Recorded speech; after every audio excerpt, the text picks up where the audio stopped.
Sveiki, aš esu Irma, trenerė esu, baigusi Kauno kūno kultūros akademiją.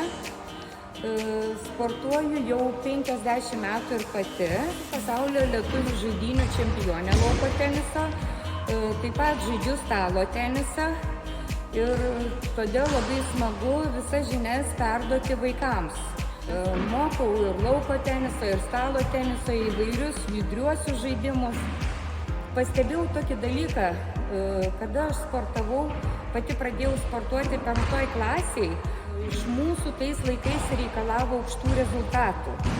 Ir tai būdavo labai nejauku, jeigu tau kažkas nepasiseka. Todėl aš dabar, kadangi jau esu amžiuje, supratau, kad vis dėlto siekti aukštų rezultatų ne visi vaikai gali, moksleiviai. Todėl labai džiaugiuosi, kad dabar dirbu kaimo mokyklėlėje pagal programą šitą ir galiu vaikam tiesiog fizinio aktyvumo dėka vaikai gali judėti, stiprėti ir stiprinti imuninę sistemą sveikatos. Atsimenu labai gerai, kai atėjo Šiauliuose mokius 14 viduriniai ir atėjo lengvosios atletikos trenerė ir rinkosi vaikus pagal fizinės ypatybės, kurie galėtų kažką tai pasiekti sporte. Ir tie vaikai žiūrėjo labai pavydžiai, kai mane atsirinko ir kitas merginas atsirinko, o jie kiti irgi labai norėjo tai daryti, bet jiem pasakė, jūs nepageidaujami esate.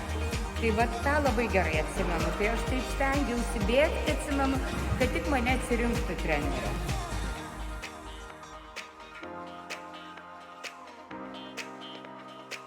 Sėkmės sporte tai nebijoti, aišku, pirmiausia pralaimėti, nebijoti vaikams, sakau, ir nepavydėti, jeigu kitas vaikas ar toliau numeta, ar jam geriau kažkas tai sekasi, nepavydėti ir tiesiog džiaugtis procesu sportiniu.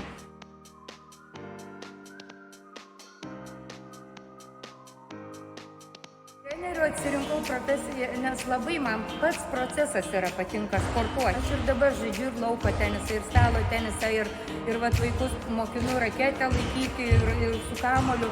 Ir aš, kadangi baigiau Kūno kultūros akademiją, tai visose katedrose teko ir tinklinį paragauti, tenais ir krepšinį. Tai man tas visas toksai mėgėjiškas sportas labiau patinka negu profesionalus, nes profesionaliam sporte tik tai gali vienetai kažką pasiekti. O fiziniam aktyvume, judesy gali visi gaudyti, sportuoti, nesvarbu ten, kad vaikas neturi kažkokių ypatingų duomenų. Va tas man labai patinka.